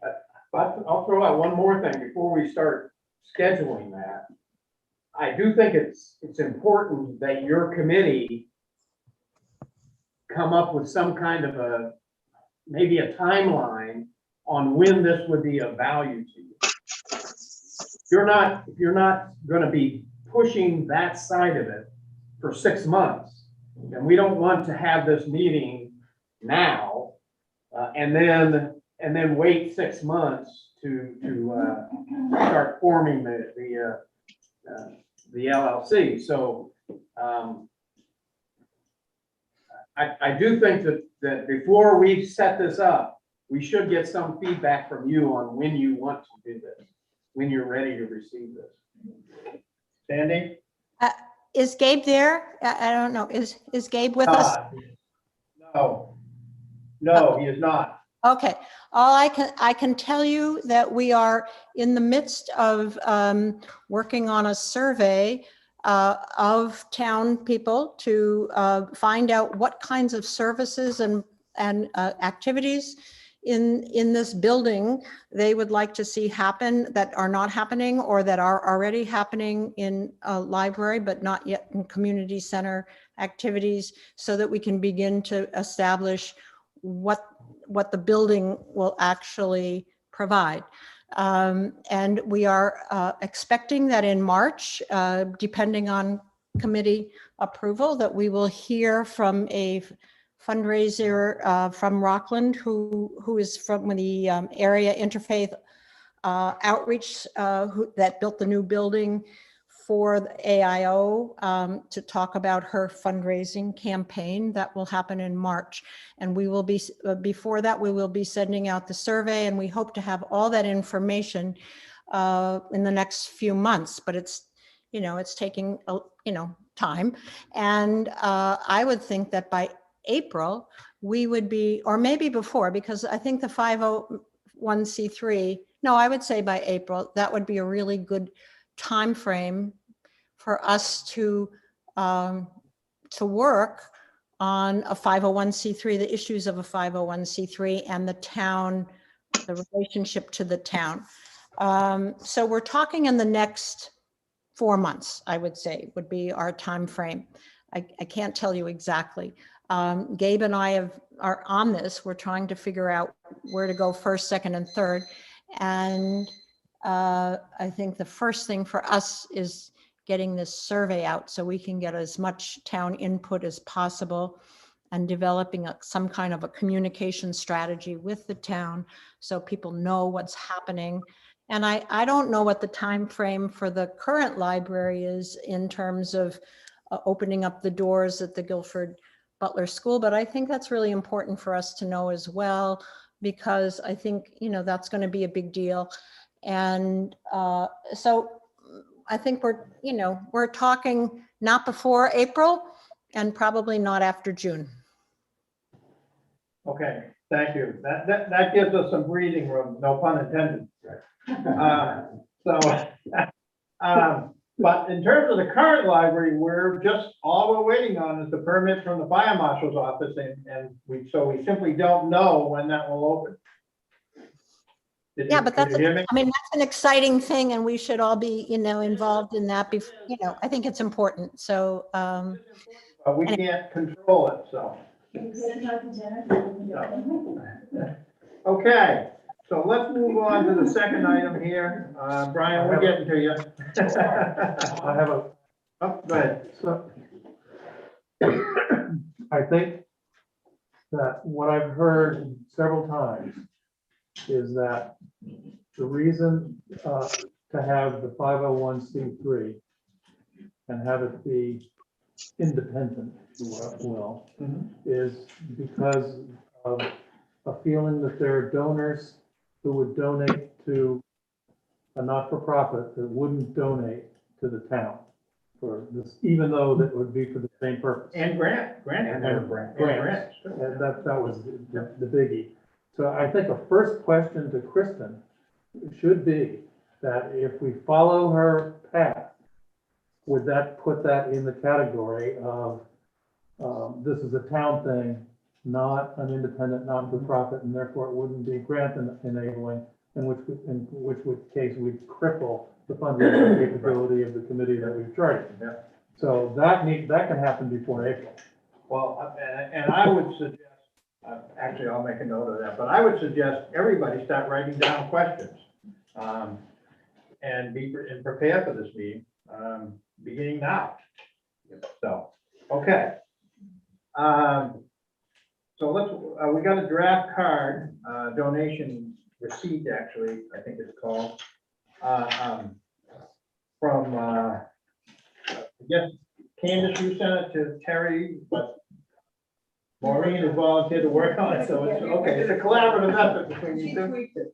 Okay, and I also asked Terry to send a copy to Gabe and Sandy, and I don't know if you forwarded it out to the committee members or not, but so we need to kind of go through this. I have several comments, but I don't want to dominate, so. Any comments, Jeff? Yeah, I mean, would be good if we're just talking about donations for the school. But I thought we were gonna broaden it so that it's donations to the town, because we need something that is for other donations as well. No, I thought we were working on just, that's how I walked away with, this was just for donations for planning and constructing the new building. Yeah. Okay. That's how I walked away. Okay, I didn't. I thought we were gonna come up with something where if somebody wants to donate to the tennis courts back here, the exact same issues arise. Right. And so And we probably should have a card that says, and that's only if it's over a certain amount of money too. 250, I think was it. But again, you can still have the same process even if it's for a small amount. Well, go ahead. Yeah, but so my thinking was that you include on here a third line in that underneath the check and credit card where it says donations for, I understand this project made, that you include the donation is for something else and just leave it blank so that you can put anything in there. I think that'd be a pretty easy way to make it a general donation receipt, a nonprofit donation receipt. Can I just Yeah, hang on one second. Go ahead. I was just gonna, Yeah, I go was ahead. just gonna address that. Yeah. That actually was on the form and we took it off because we just didn't want to get confused. I was under the impression this was just a money receipt way to, you guys to keep track of the money for Terry and the line item. So we didn't go nuts with this. It's a very simple, easy to understand form that just dealt with cash, check, or credit card payments. That was what I was under the impression you guys wanted. That was my impression too. Yeah, I didn't want to go with it, but adding all the other stuff. So my impression is that the purpose of this is to enable us to track donations specific to Yeah. the new school in case the project doesn't come to fruition, so that we can refund those people. And to me, only may be used to build new only or returned is the only thing necessary in this document. Because that's what the purpose that I envisioned what we were going about here. Again, there's a risk of $1.2 million not being raised. And, but $1 million being donated, and people that want it back want it back, but they're donating it for that one purpose. So, my feeling is that my preference for this donation is that it may be used to build a new library and community center, or returned in the event that that project doesn't come to fruition and everything else goes away. Well, Just to follow up on that, if we say maybe used to build or renovate the Guilford Butler School, we're raising money for a project that hasn't been sanctioned by the town or by us for that matter. And I wonder about that. okay, I kind of agree with you, but I also think that people, if they make the donation, they take the tax deduction, they may not want it back. But so I think we need to deal with that. I'm not sure how to specifically do that yet, but. Well, and I think that there's another step to it, is there may be people who want to donate to the building of the new school, or the No, new it's not a school. library. Yeah, school, we keep saying school. I know. Already did a new school. So, but if the school doesn't, or the library doesn't happen in any way, shape, or form, they still are willing to let the town keep the money. And so I want to make sure that the form gives them that option. I don't want to say it's going to be used for this, or we're going to give it back to you. I want it to say, I intend this to be used for this. And if it's not used for that, you can keep it, or I want it back. So it needs to give them both options clearly. I tend to fall in that camp a little bit. I marked this up a little. I wish, I have a couple of things. First of all, I'm gonna give you some minor comments. I think it needs to say Town of South Thomaston somewhere on it. Which it doesn't. Well, you guys, I'm assuming for the town seal, I asked. Yeah, I know, but I just think, the town I just seal. think it should say across the top Town of South Thomaston. Right, and that's, when you print it out on your letterhead paper. No, I don't think we want it on letterhead, but no, but I think it just needs to say, and, you know, but again, some of these are minor. The other thing is we're not a nonprofit. We're a municipal corporation, which is different than a nonprofit corporation. So I think it should say municipal donation receipt, which is what it is.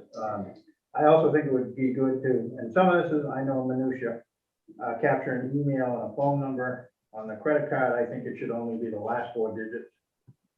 Okay.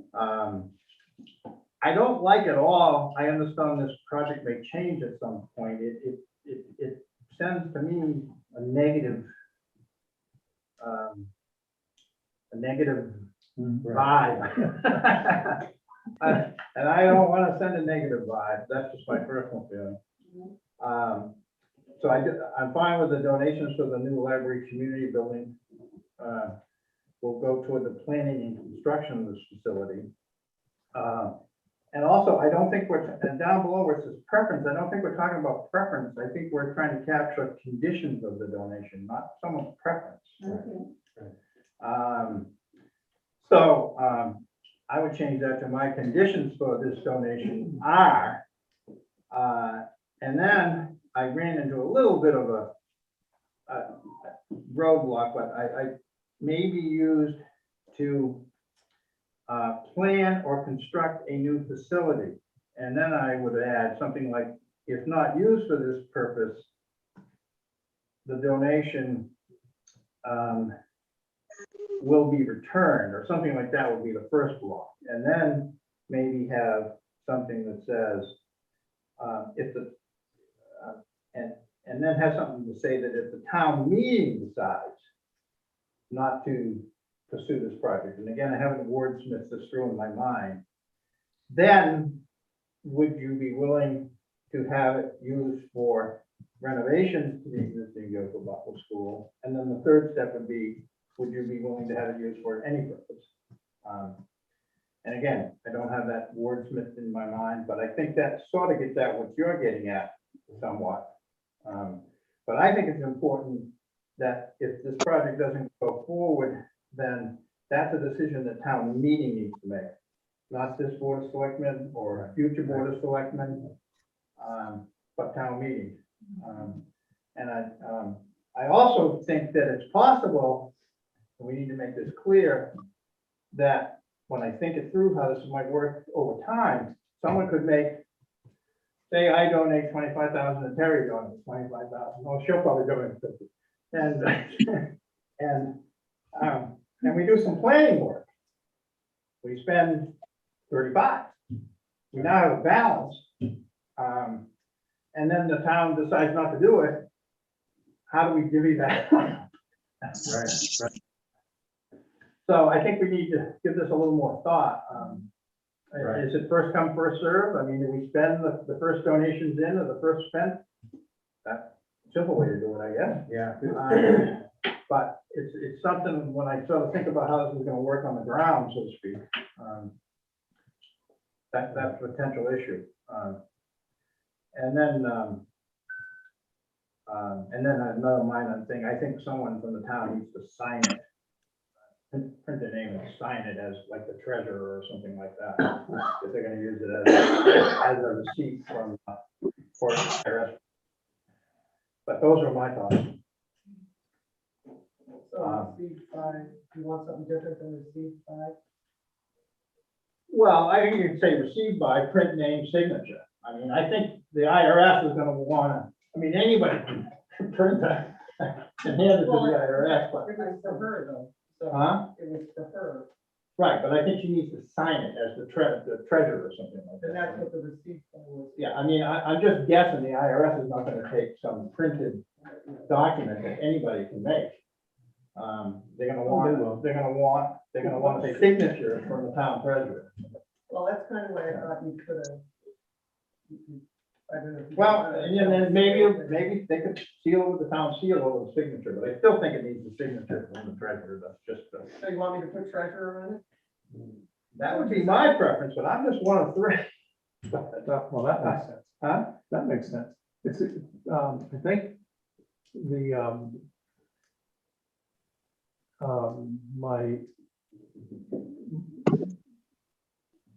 I don't think we should be putting up a cafeteria menu here of possible things to donate to.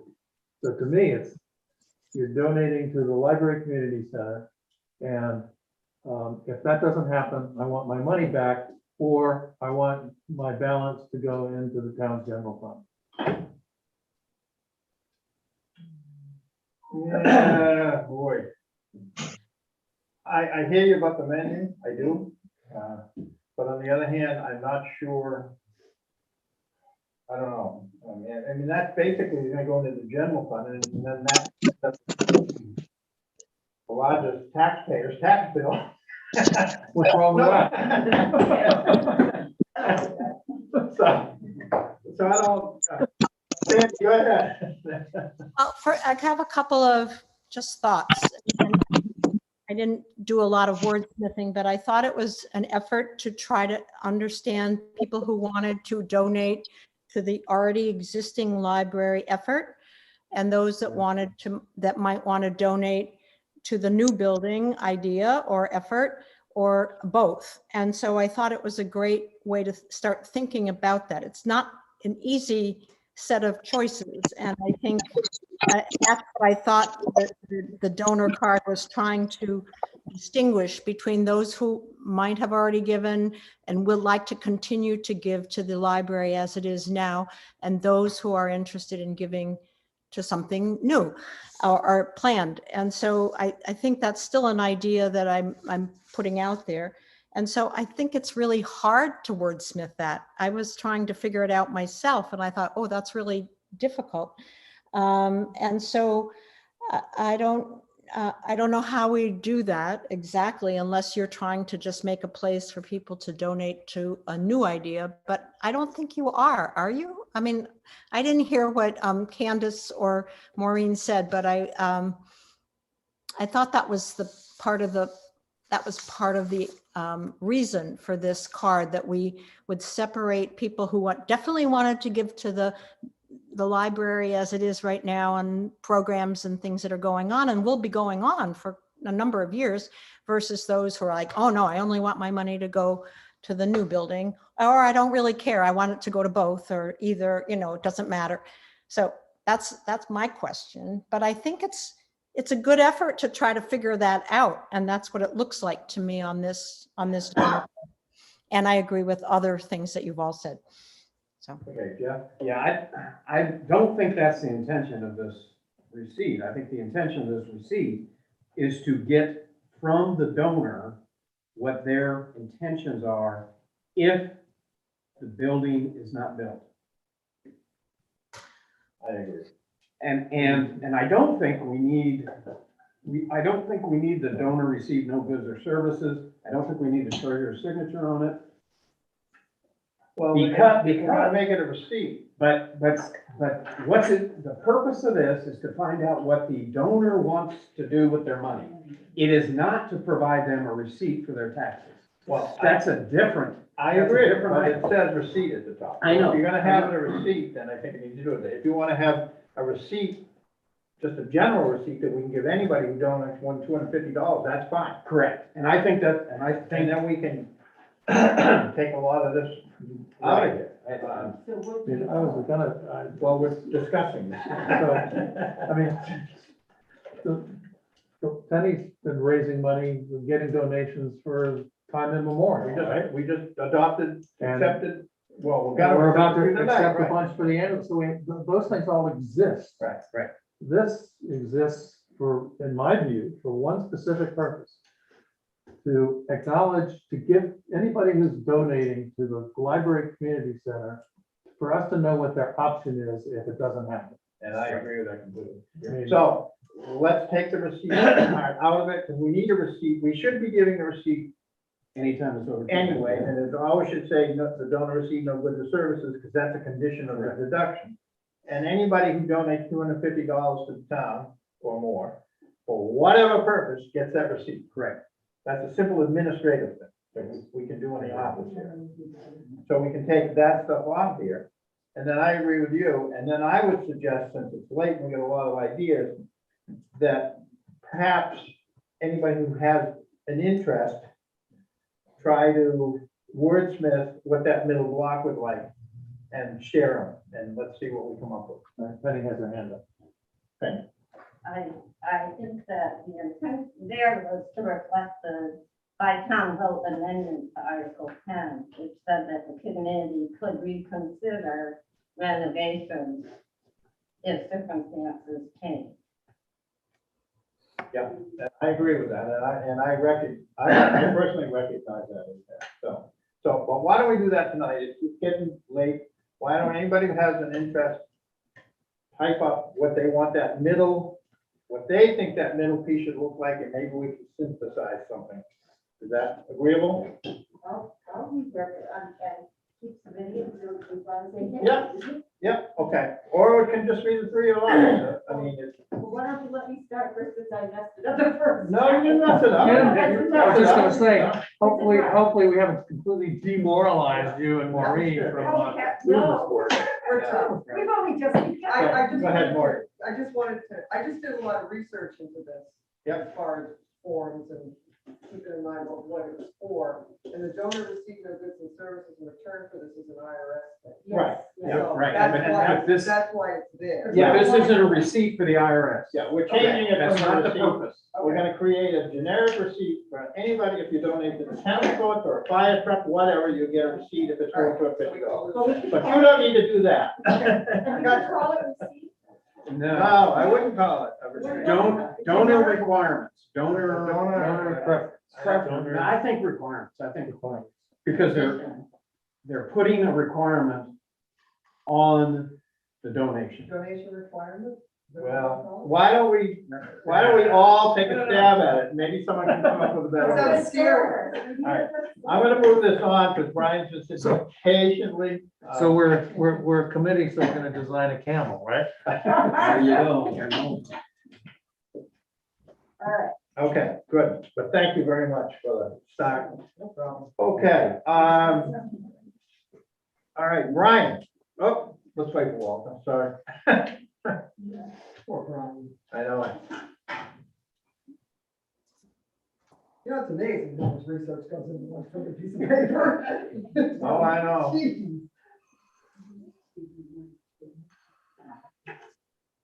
Can we talk about the special town meeting? Well, I think we should wait for Walt.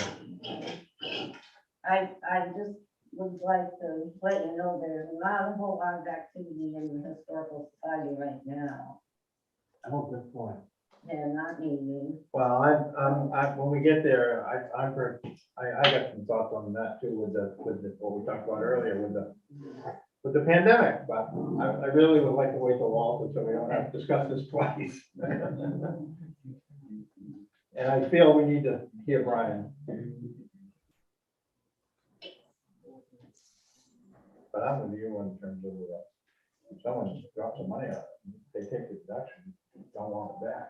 I want to give them an option, you know? I don't want to go put it out there.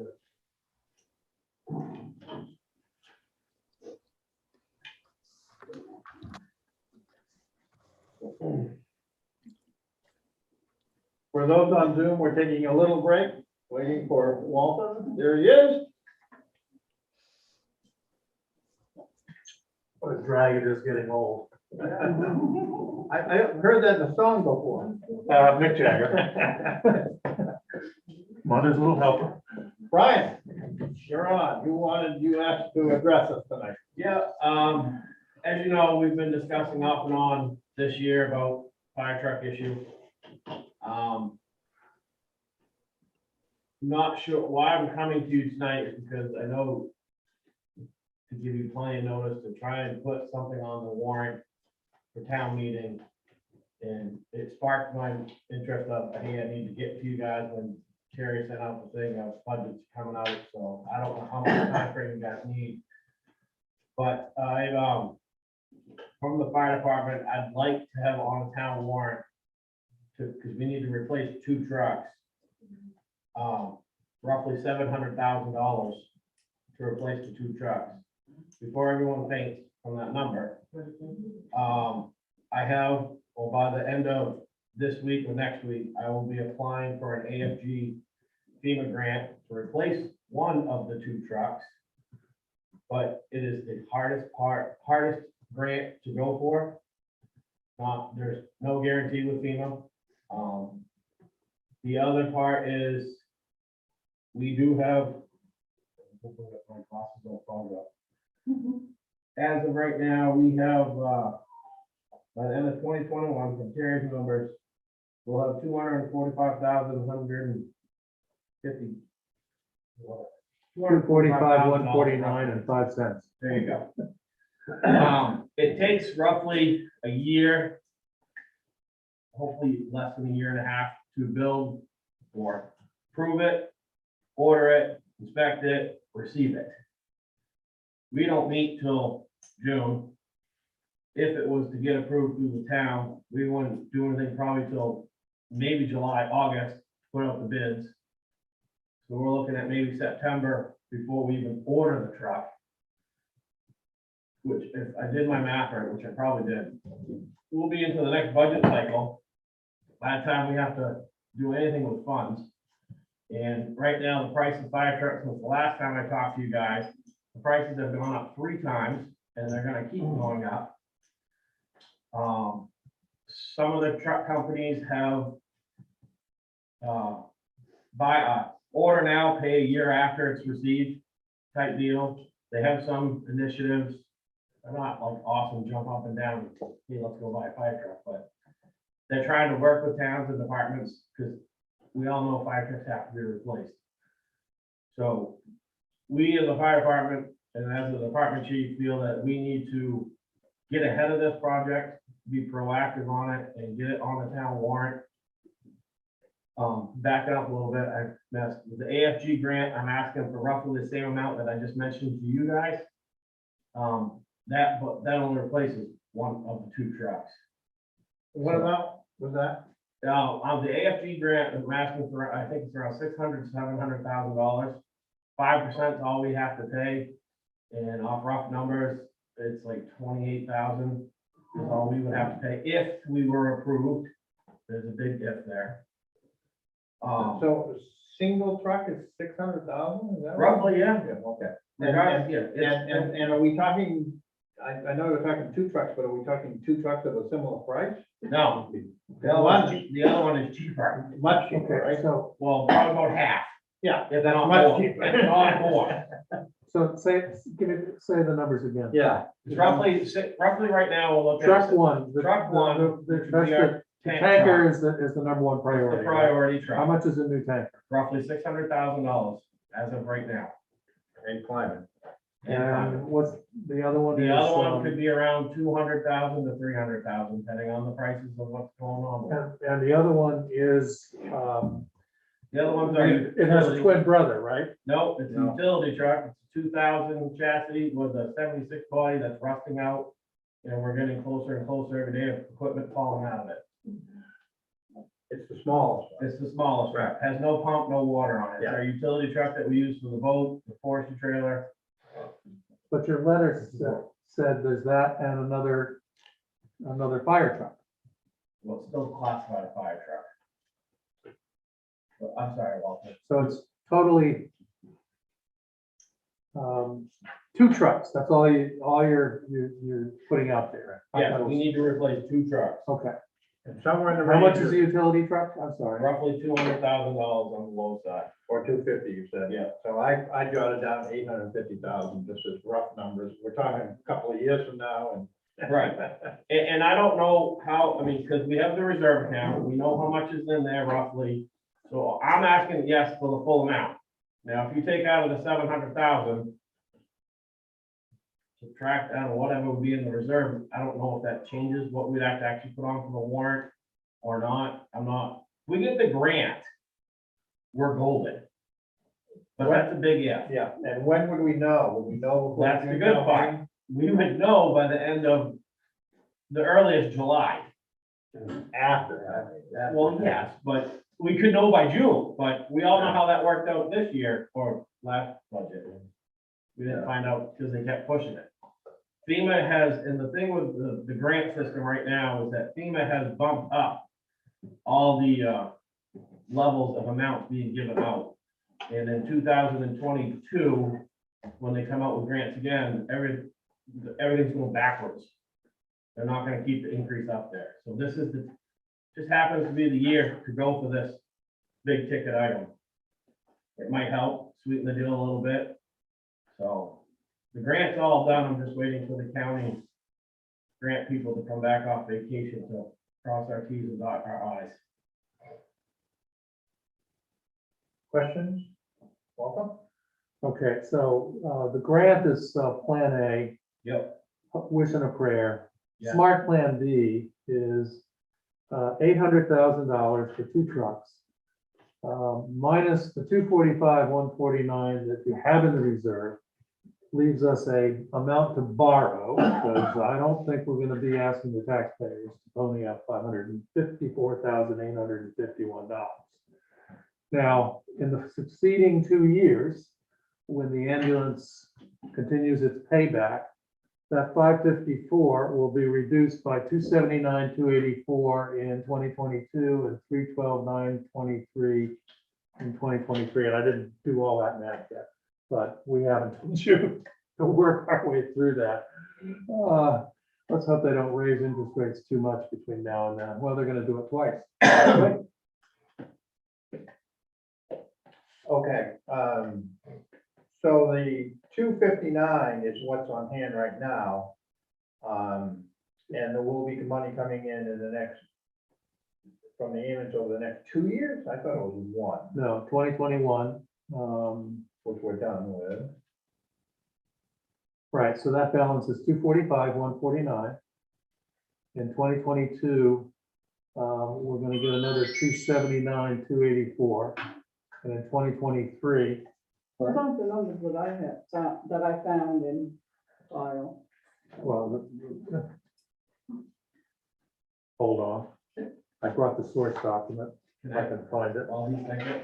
Yeah. The other thing to remember, in the 2022 budget, I will be putting in a request for funds for the reserve. Right, well, that's what I'm trying to figure out, where we would be at, Yeah. once we, in reality, it sounds like this truck could actually be delivered in 23. and probably, and maybe even longer, could be the next budget year.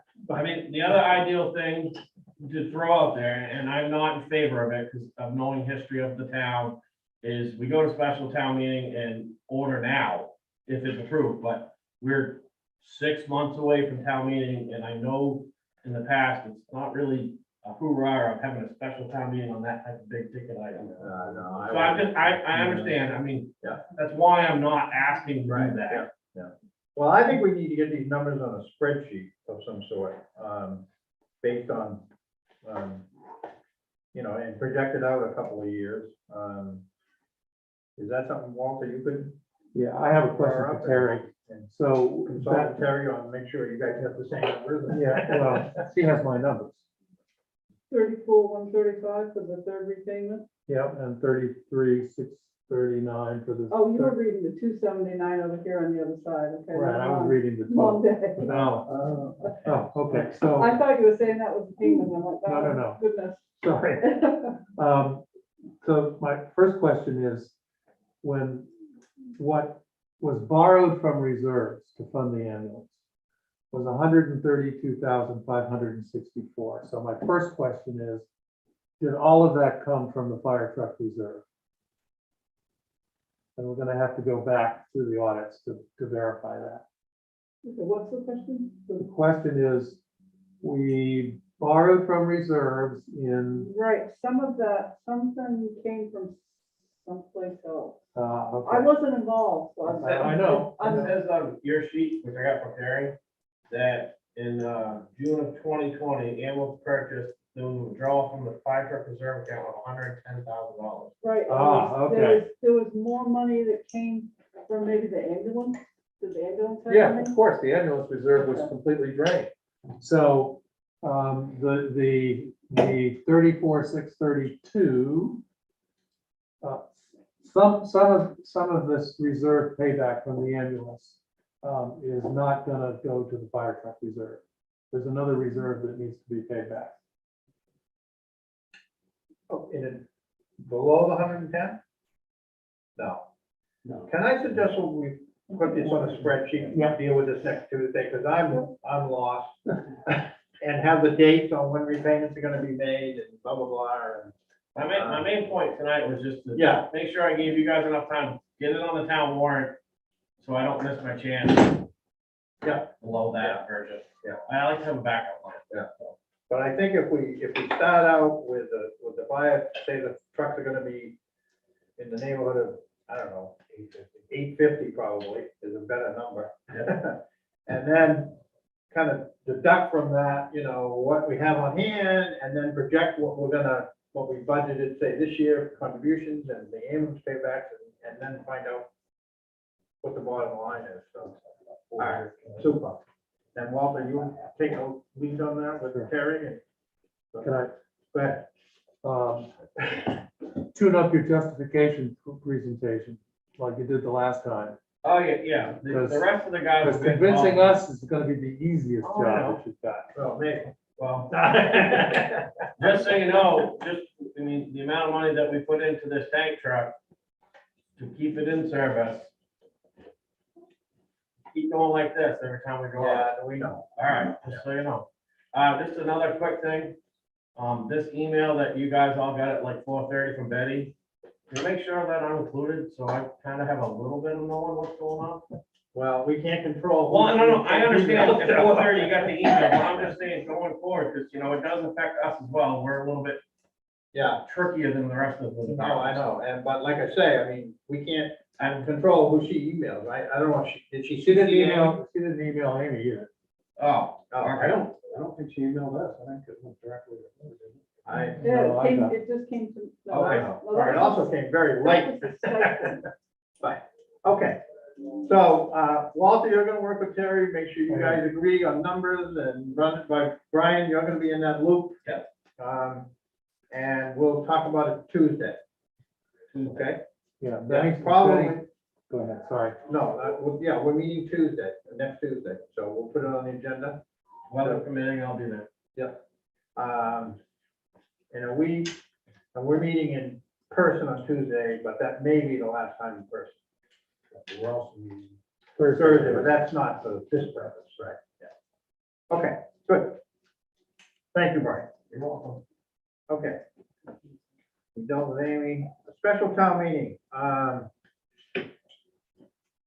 Jeff, I'm gonna come right out with it. I think we need to put this off. With this, I mean, we're talking about going to Zoom meetings, but committee meetings, never mind a special town meeting, but, and I guess my question to you, is there a rush? The rush is that when she moves out, we have to have it in place. Why? I mean, it could still be the town's property. It's not doing it. Right. And Penny. I just, at this point, what they might be doing would be moving the desks upstairs, patching some holes in the walls and those kinds of things, but I think they, the select board could go ahead and if you want, we'll get this approved at town meeting or whatever. They're not looking at spending a lot of money or anything, we would continue to carry the insurance on the building, but they're not meeting, they're not here. Right. Half the population is not physically here of the historical society. They're not gonna come for a special town meeting in the next month because of state of things. I think it would be okay to just let them putter around and. do Yeah, what as they long as they want. understood that any money they do spend is technically at risk. Well, they're not meeting, so they really. No, can't I know, but they still should know that, though. I mean, that, you know, the town meeting that all of a sudden, for some strange reason, doesn't approve this, which I wouldn't ever anticipate. Their taps that they put in there is at risk. Well, I mean, Hamlin, I think they're gonna be putting spackle in it, you know, and Yeah. I think more what they would do is just move some of their stuff around because it's all tapped into that room. They have desks in the basement. Yeah. And we're gonna have to carry the cost for a short period of time of both places, assuming you. But we got now, it's in. No, I know, but heat and, yeah, but, which is fairly minor, but, you know. But I agree with you, I'm just pointing out the. I'm Yeah, just worried I about. just, my concern is just the variance and, you know, the idea of stuffing 20 people into this room, because we can't do town meetings by Zoom, right? Correct. Well, and that would let more than half of them out. They're not doing. We can't. I'm talking about the historical society members that might want to come to support this. Probably Well- wouldn't come to a virtual meeting. So, Jeff, do you feel strongly about doing that? No. Okay. I think we did have a motion to schedule it on the 18th, so should we have a motion to, we haven't actually executed the warrant. Right. But we probably should have it in the record that we have agreed to temporarily postpone it. I think we can just leave it open. Is that agreeable? So moved. Okay. Second. Further discussion? All those in favor?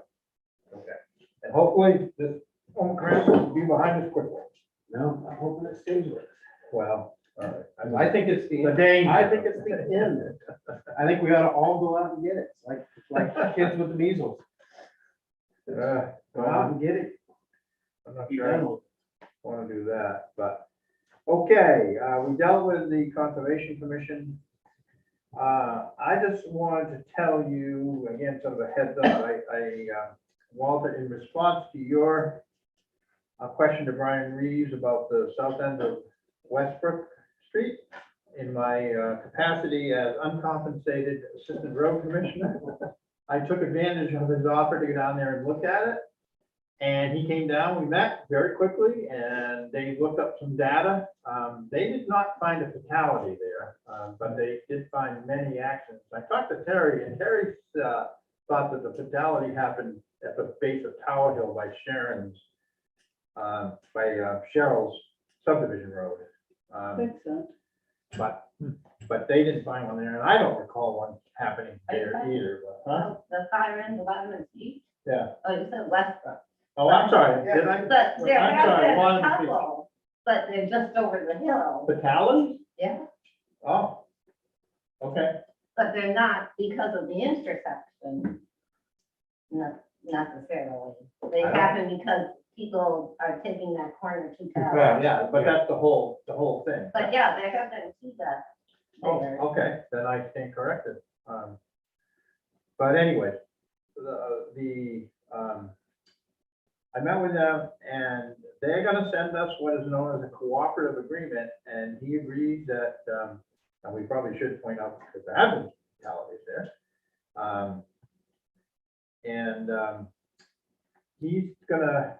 They agreed that it was an accident waiting to happen. And that improvements to the intersection, basically teeing it up, would be desirable, and also some chevrons, which they promised me for years they were gonna install there, but they haven't. And he said to me that his initial proposal to the regional engineer is if they do the groundwork and the sign package, if we would pave it, that's what he's gonna propose. And I think that's a heck of a good. That sounds like a good deal to me.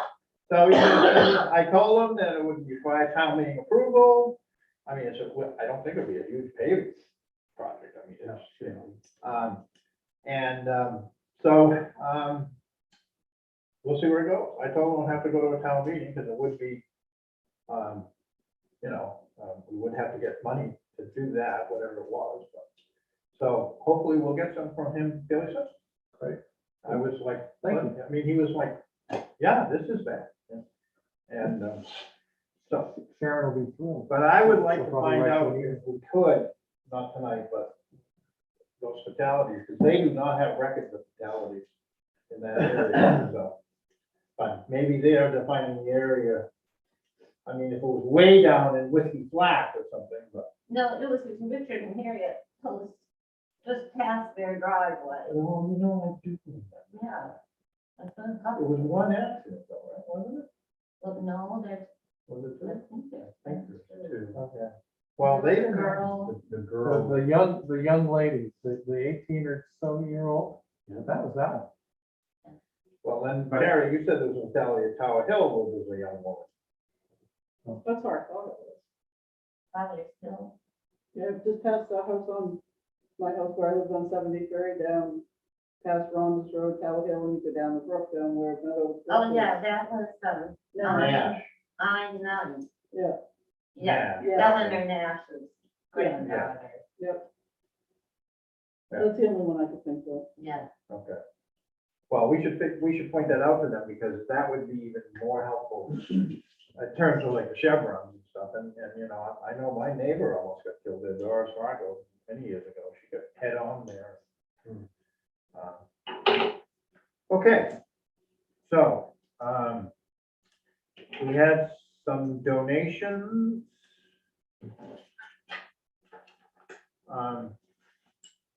Terry, you want? George and Loretta Kivitz donated $100 to the ambulance service. Is there a motion Move to accept. Second. For discussion? All those in favor? See that 100-year veteran Lions Club? Very cool, that. Terry? Matinicus donated $300 to the ambulance service. Move to accept.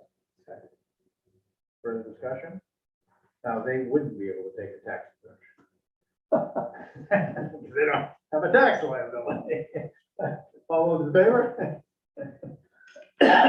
Is there another one? I only had two. Okay. Correspondence. We got Betty's correspondence or an email regarding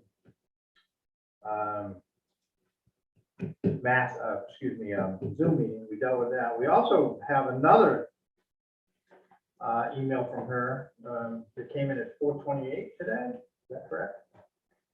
It was to you, Terry? Yes, yes, about the stipend, Huh? about the stipend. I guess so. I haven't had a chance to read it. Yeah, that's what it is. So, let's put, we said we want, have you sent out the budget letter? Yep. Okay, so this is in response to the budget letter. Yep. And we said we wanted these back by when? The 13th. Okay, so when do we meet again after the 4th? The 18th. Okay, so let's put, shall we put this on the agenda the 18th? She's basically asking to increase the stipend to $5,000. What is it now? I don't know. Did I see that? Did I miss that? No, No, I don't know, I had per year. I don't know what it is now. Terry, do you? I don't know. Okay. Hold on, I can look at my budget. Oh, that's okay. We can. So let's put on the agenda. What did I just say? 18th. Do you remember that, Terry? And we have other correspondence, correct? Meredith from Knox County. We have a correspondence from Knox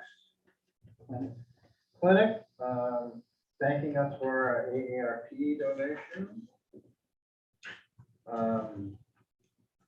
Anything else? Anything else? One in your packet from the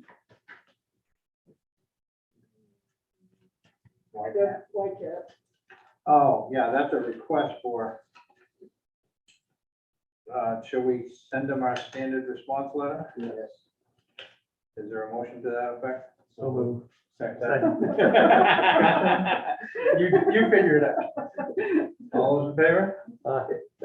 And Terry, I assume you know what we mean when we say our standard response letter? Yeah. Yeah, she said. No is a complete sentence. That's true, I guess it is.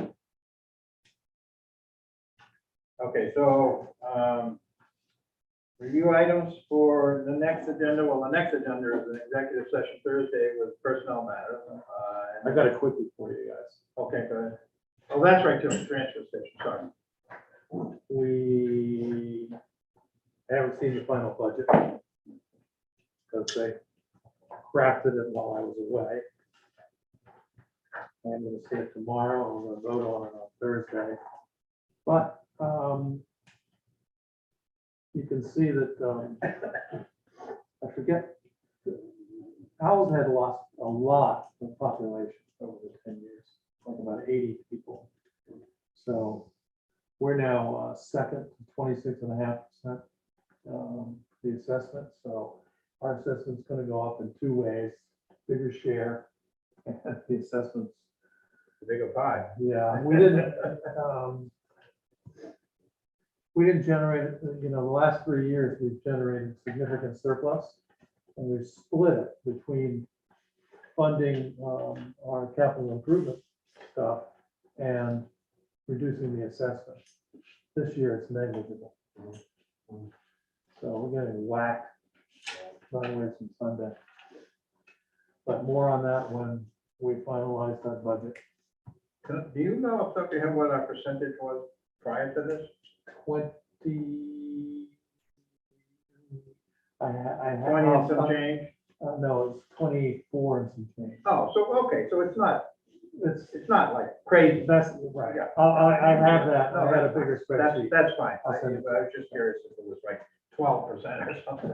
Did Thomas's go up? Thomas's population? No, they lost too. Everybody lost. Well, I have those. I'll send those around.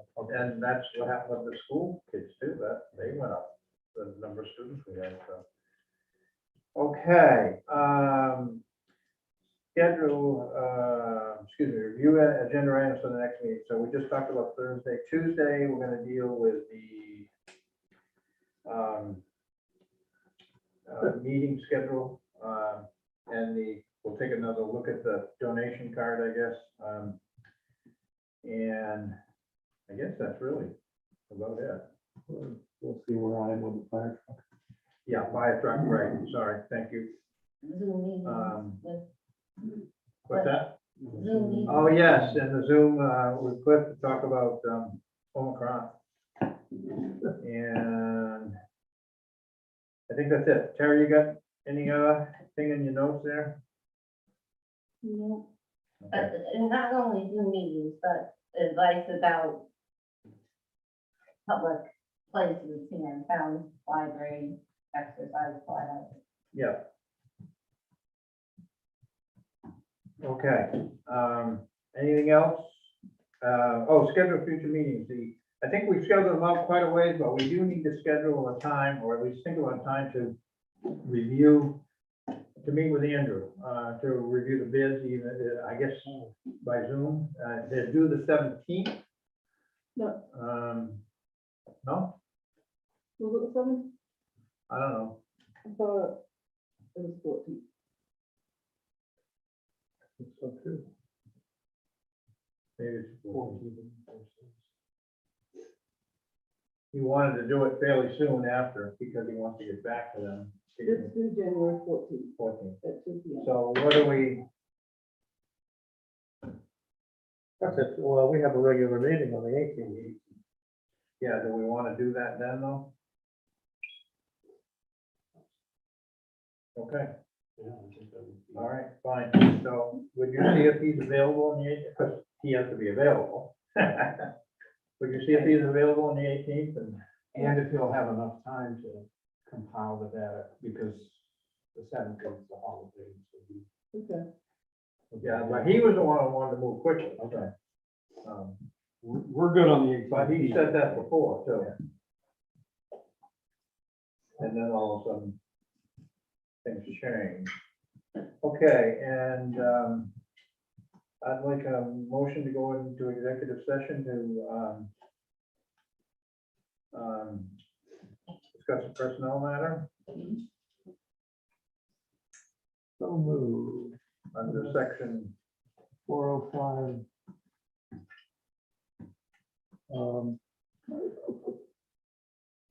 It's probably in the minutes from the last time, right? 4056A. I will be going to executive session under 4056A, MSRA. That's personnel matter. Okay, second. Further discussion? All those in favor? Aye. Jerry, can you shut the YouTube down? Thank you, Penny. You all have a safe New Year's. Thank you. I'll be in the